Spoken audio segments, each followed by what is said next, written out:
Very dramatic gospel passage. It's in all four gospels. Only in Matthew do you have Peter walking on the water towards our Lord, though. But all four gospel accounts have this.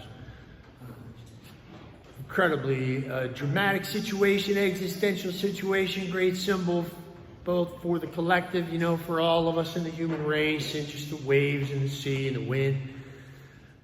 Just the fearful situation we all find ourselves in at any point in human history. It's the same for all of us, but also individually.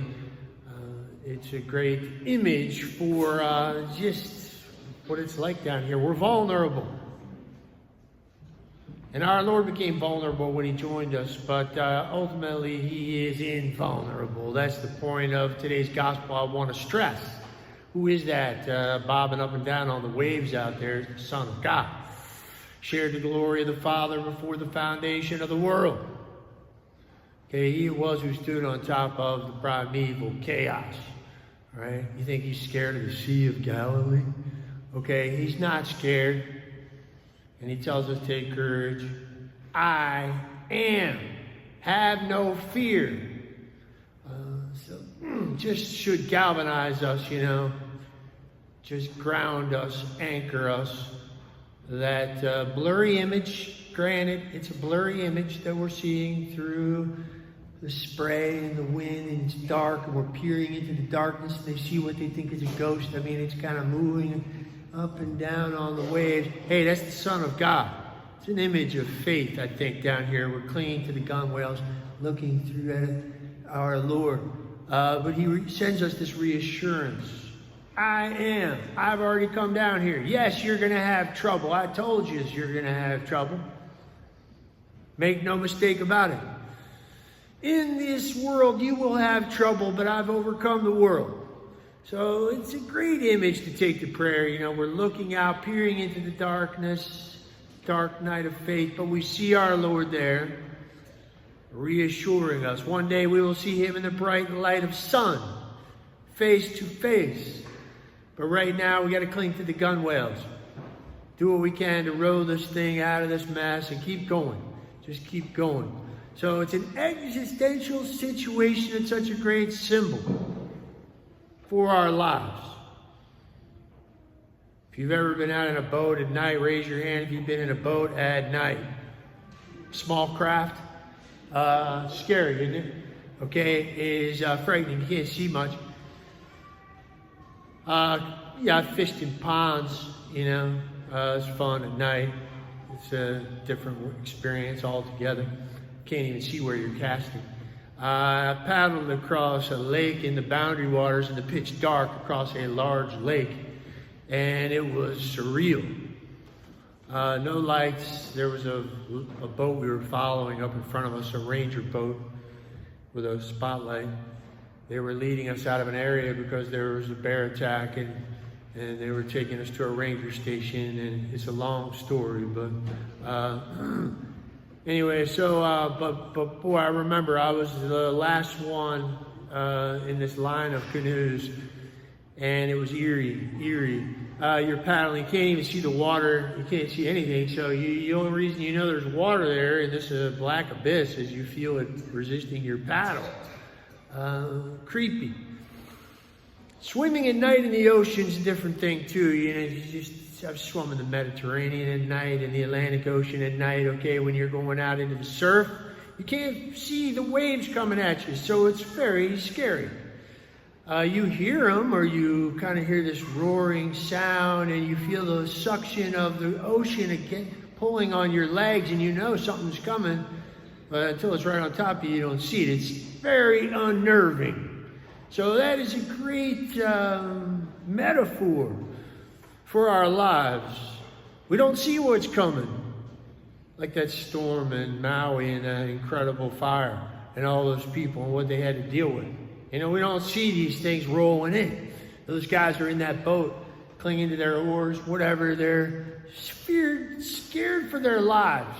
Especially the guys who have no experience. They're not watermen like Peter, James, and John. I'm sure are a little bit more calm than these other guys who are not fishermen, haven't been in situations like this.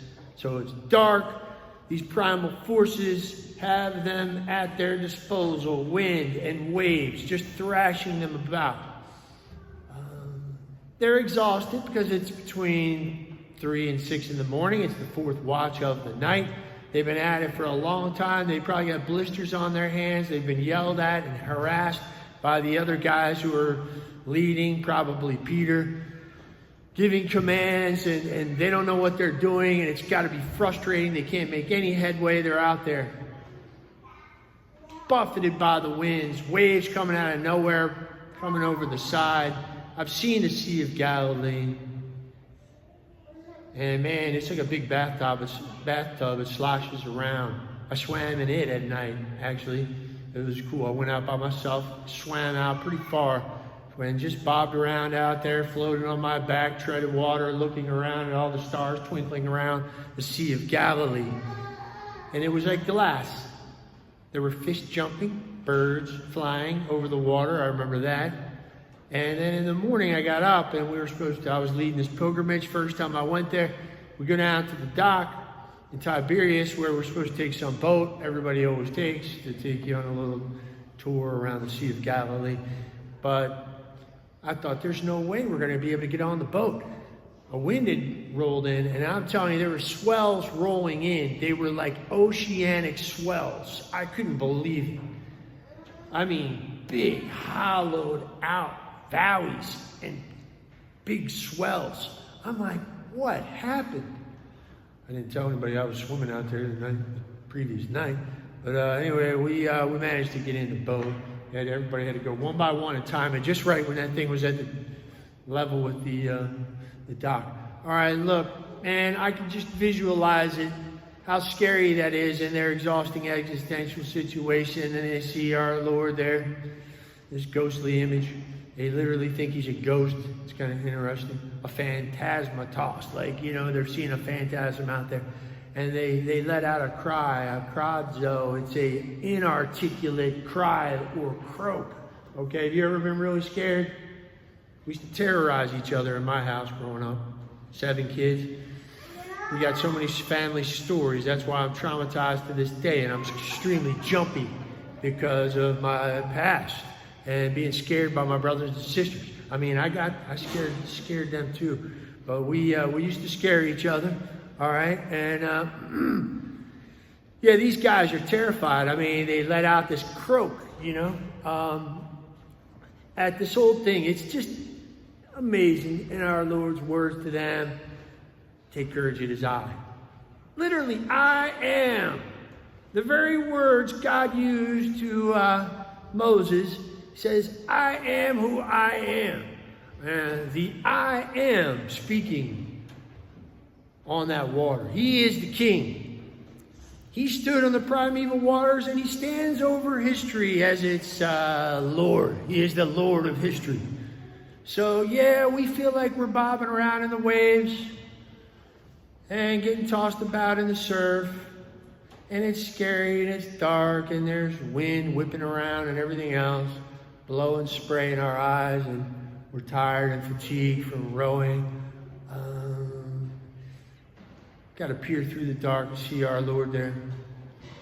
He's got all power over human history. When I was in Israel the last time, I stayed for a couple, 2.5 weeks at the Sea of Galilee, and I'm over by the Mount of Beatitudes.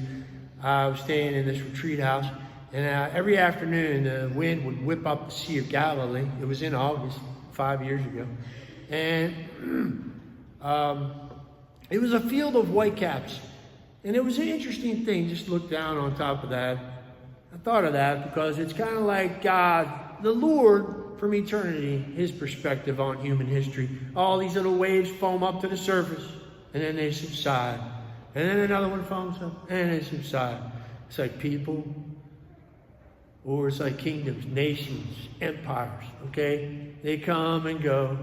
New administration, the old one goes out, new one comes in. You know, he's seen it all, folks. Over the whole spectrum of human history, God has seen it all from eternity. He sees it all. That's who's walking around on top of those waves. He's the Lord of history. He's not frightened of the deep. There's a primal fear the Jews have of the deep. I can relate to that. I'm scared. I'm scared of the ocean. I've never been at sea. But if you go into my office at the rectory, I got paintings in my office of ships on the ocean, and people have given me wooden ships and stuff, and I love to read sea action adventure, nautical stories. The sea fascinates me. And I'm more of an ocean. I spend a lot of time in the mountains, but I'm more of an ocean guy, drawn to the ocean. The immensity of the ocean, with all our technology, it's just so massive, wild, uncontrollable. The wind and the ocean combined, these two primal elements, and all our ego goes out the window of the human race.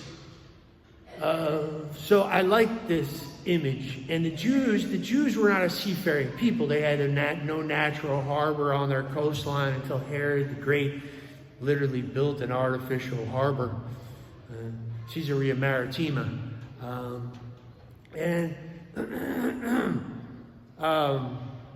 So they had this fear of the deep, the primal chaos. You see this in Psalm 77 here. When the waters saw thee, O God, this is what's so cool. The Lord, the I Am, is not afraid of the deep. He can go down there with his chariots and drive right through it. He ain't scared of the deep. When the waters saw thee, O God, when the waters saw thee, they were afraid. The deep trembled. Think of the Titanic, like, how deep is that thing? A couple miles? Mile and a half? Whatever it is. And it's just awesome to think about. That big ship, man's ego, is nothing on the face of the deep. It went right to the bottom, and it's way, way down there. Imagine going down there, how scary that is. Think of those people that died recently, and it just sends a shiver through all of us. You feel your guts churn thinking about it. Those people that met their end at the bottom of the icy cold North Atlantic, in that pitch darkness, crushed by the depths, by the deep. It's like dreadful, something dreadful about that. Man, the deeps tremble at his approach. When the Lord, if he wants to go down there, he's not scared of anything in the cosmos. That's who's standing there bobbing on the waves. Human history. Yeah, the human history for the Jews, they liken it to the seas as well. They use this as kind of a metaphor for our historical existential situation down here, like in Psalm 65. Thou, God, dost still the roaring of the seas, the roaring of their waves, the tumult of the peoples, of the nations, of the Gentiles, all the nations of the world. This roiling sea of human history is like visualized by the Jews as this sea, this tossing sea. The Lord stills it. When he gets into that boat, the wind stops. The other gospel story, our Lord just silences the wind and the waves. And they're like, who is this that even the winds and the waves obey him? Who is this guy? There he is when you come in the entrance of the church. One last little tidbit. Psalm 93, I call it the King of the Waves. Sent this to my surfer nephew in California. He is mightier than the waves. The floods lift up their voices. The floods lift up their roaring, mightier than the thunders of many waters, mightier than the waves of the sea. The Lord on high is mighty. It's who's bobbing around outside our boat there, telling us, take courage. I am. Have no fear.